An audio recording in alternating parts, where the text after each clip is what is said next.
在台湾长大的外国人会变成台湾人吗？我是外国人。I was here my whole life. 这是尼尔，尼尔在台湾长大。他从很小就住在台湾。And then I moved to Taiwan when I was 4 years old. 我今天有准备很多我们好奇的问题想问他。What is this? Why do people do this? 比如说，他觉得他自己比较像是台湾人或外国人。That's a good question, actually. 他的台语有没有很厉害？他有没有台湾的身份证？还有更多。我们来看尼尔的故事。大家好，我是亚多啊，我叫尼尔，我在台湾22年，我是 rapper， 饶舌歌手。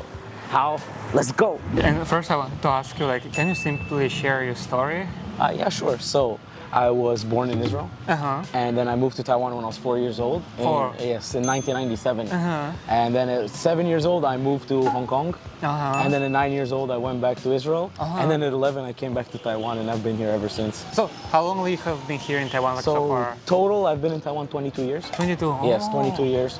And so the first time I was here for 3 years, and then now I've been for 19. I just put it together and I count it as 22, yeah. Okay, and when you tell people that you've been here 22 years, how they usually react? 哇，你可以说中文吗？I'm like, yeah, 可以。你在台湾几年啊？哦，我在台湾22年，哇，很多。At that time, when you studied in the school, what language teacher usually gonna speak? English. My whole education was in English. Okay, yeah. okay. So everything from the moment I started kindergarten until high school, finished, graduated university as well, everything English. So you moved here because of your family, right? Yes, yes. And why did your family they move to Taiwan? So my dad kind of moved here with the family because of his job, which was high tech, computers and stuff, and Taiwan was kind of the center for that. So he came to Taiwan, and I was young. I was 4 years old, so I moved here. I moved there with him. For you, was it hard at the beginning, to adapt to a new country, or you don't remember? I was 4, so I don't really remember much. It was new. It was different for me from what I was used to. But in the end, I was like, okay, this is pretty cool. This is a nice place. And I was 4 years old. I don't really know what's going on around me. Yeah. Well, so for you, it doesn't mean that you actually kind of more used to Taiwanese lifestyle than. Oh yeah, I'm very used to. I'm very used to Taiwanese lifestyle. When I go back to my home country, I'm confused. I don't know what's going on. Oh yeah. I'm like, oh, what is this? Why do people do this? Yeah. But here, I'm like, okay, yeah, I know how this works. I feel more kind of with the culturally. I feel more at home in Taiwan than I do back home. But overall, I was here my whole life. So kind of culturally, I feel very I understand the culture here much better than I do in my home country. Yeah. So when you go back to Israel, what kind of things is the hardest for you to get used to? That's a good question, actually. Just the way that people do things. I would say here the culture is more people think about society as first. So it's okay, how do I kind of fit into the society, and how do I fit into the social circles? Well, back home is very individual. So it's okay, it's me. I don't really care about the society, it's only me. And that's very different for me. For example, here, if you eat in a restaurant, right, it's very quiet. And, people don't really talk. But back home, people are watching YouTube videos, and it's just loud and chaotic. Yeah. And for you, does it feel weird when the people do it back Yeah, it to feels Israel? really strange. Yeah, it feels really strange. Because I'm just maybe have some respect to the people around, be more quiet and stuff like that. Yeah, it's really strange to me overall. But I like how it's here more. I like the kind of respect of society. Don't do too much. Yeah, don't bother too many others. Yeah. And you're in a restaurant, you're in an MRT. Use headphones. Just relax, more quietly. It makes the ride more enjoyable for everybody. It's not chaos happening around. Oh yeah. What was the impression when you returned? When I came back the second time when I was 11, right? I remember one thing. I have a very core memory of that. It's I really like buildings and stuff.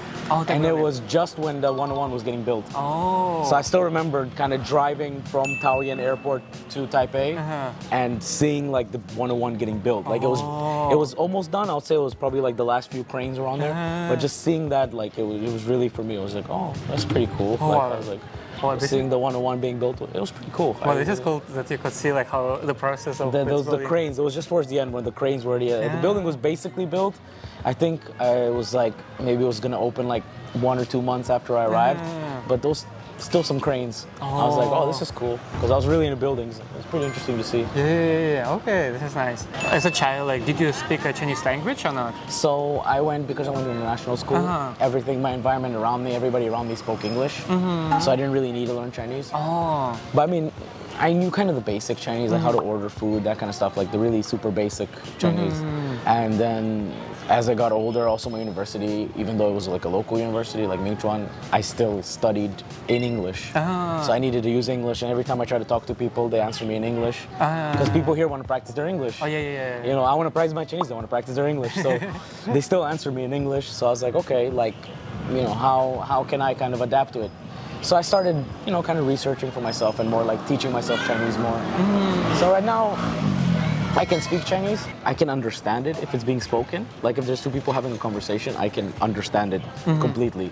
But to actually build sentences and actually build a conversation in Chinese for me is really hard. Oh, okay. Like I'm still not used to it. I can read pretty well. Like I type on my phone. Like I can have conversations with people in Chinese on my phone. Writing the characters and stuff, like no. like completely not. But like yeah, like speaking, it's hard. It's kind of hard.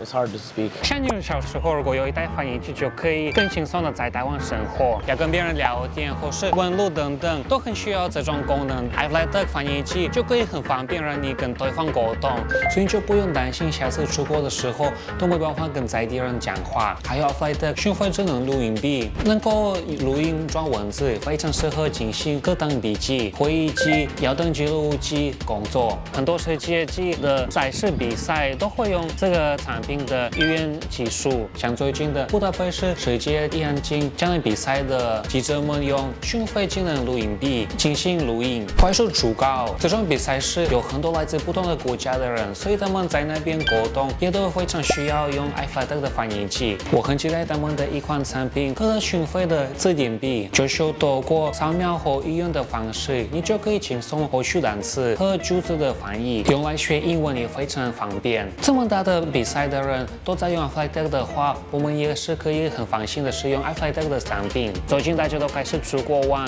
所以我们出国的时候带一台 iFlytek 的讯飞翻译机，就可以更轻松的在全球玩。像我们去餐厅的时候，都很需要快速拍照，然后看到我们要点什么，所以这种的功能对我们来说也非常帮助。iFlytek 的产品可以让我们比较没有语言的问题，有什么样的语言的问题都是 iFlytek 来解决。没有兴趣更了解这个产品的话，可以下面看一下链接。那我想再继续采访你。And like when you hear on the streets, is it easier for you to communicate with people in English, or like if you go like to the restaurants or somewhere? I mean, I try to practice my Chinese. Okay. Like I really try to practice my Chinese. I mean, yeah, it's easier to conversate in English, but my Chinese is good enough that, you know, whatever I need, whether it's food or anything, I can do the whole thing in Chinese. Okay. Not a problem. Yeah. And now I want to ask you about Taiwanese language. Like, can you speak Taiwanese? Or not? I can speak some words. I can make sentences. I can not like have a full conversation, but you know, maybe I can say like 15 words or something. Oh, okay. So I can say a sentence here. I'll give you a sentence. My Okay. favorite one. Takeho, 大家好。 wakaligong, wobeki laosai.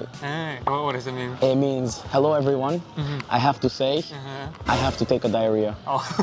Yeah, that sounds useful, right? Yeah. I also really like chaboa, means I don't understand, or like kine, like hurry up. And then of course like bad words, but I'm not gonna say bad words. Yeah. Because you've been living here like for like more than 20 years, like 22 years, right? Do you have a chance to get Taiwanese ID? No, I cannot because I'm a foreigner, so I'm unable to get a Taiwanese ID unless I give up my Israeli passport.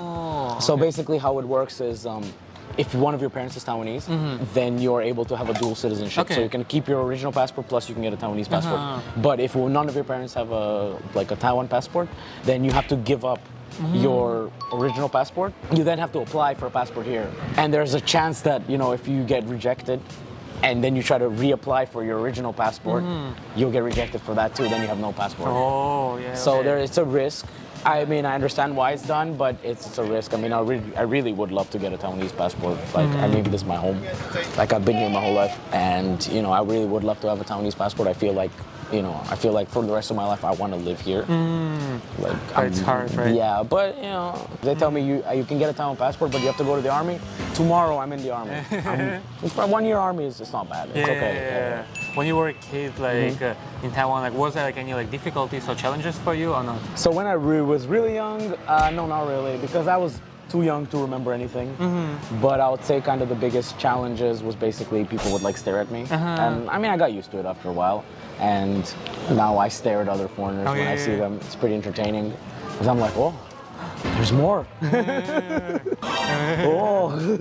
Like around there, right? For you, like, do you think you adopted like Taiwanese culture pretty well, or? Oh yeah, completely. Like I feel completely like in place in Taiwanese culture. To put me like between a place that has Taiwanese culture and my own culture, I would feel more comfortable in Taiwanese culture. Like it feels just so much more normal to me because I'm used to it. Yeah, I mean, we grew up here. I grew up here. I know how it's done. I know how things work. You know, if I go into like a Taiwanese person's house, I know how to kind of how to talk, how to behave. That if I go into like my own country's people's house, I'm like. What should I do, right? Like, well, because I was in my friend's house back home. You know, I was like, oh yeah, can I get some water? He's like, oh, just go to the fridge, open the fridge, take the water. I was like, okay, okay. So I took the water, I drank the water, and then like after a while, I wanted more water. I was like, hey, can I have some water? He's like, hey, I told you, you can go to the fridge and just take whatever you want. It's like, okay, okay. I guess. So I'm used to more to Taiwanese culture. Do you have like any favorite like Taiwanese movies or not? Oh, so there's this one movie. It's called Manga. Manga. So good. Oh, I like it. It's like it talks about like the gangsters in Wanhua. Such a good movie. Actually, one of the guys from that movie used to go to my high school. Oh. There's a couple grades above me. Very nice guy. I really, he was a really nice guy, and I was like, oh, that's cool. Do you have like any favorite Taiwanese song or singer? I listen to a lot of Taiwanese rap because I work with a bunch of rappers as well. My favorite ones is MJ116. Oh yeah. Oh, I love their stuff. Their stuff is really good. It's pretty good. I mean, honestly, the hip hop in Taiwan is growing right now. It's really starting. Now I want to ask you the last question. So because you've been here like for more than 22 years, it's like the biggest part of your life, right? Do you feel more like a Taiwanese person or more like a foreigner? That's a really good question. I really like that question because I think about it a lot. I actually do think about it, and it's like I will always be a foreigner. I will always look like a foreigner. No matter how long I live here, I will always be a foreigner. But the way I do things, the way I handle myself is very Taiwanese. I just prefer it over. So it really depends who I'm talking to.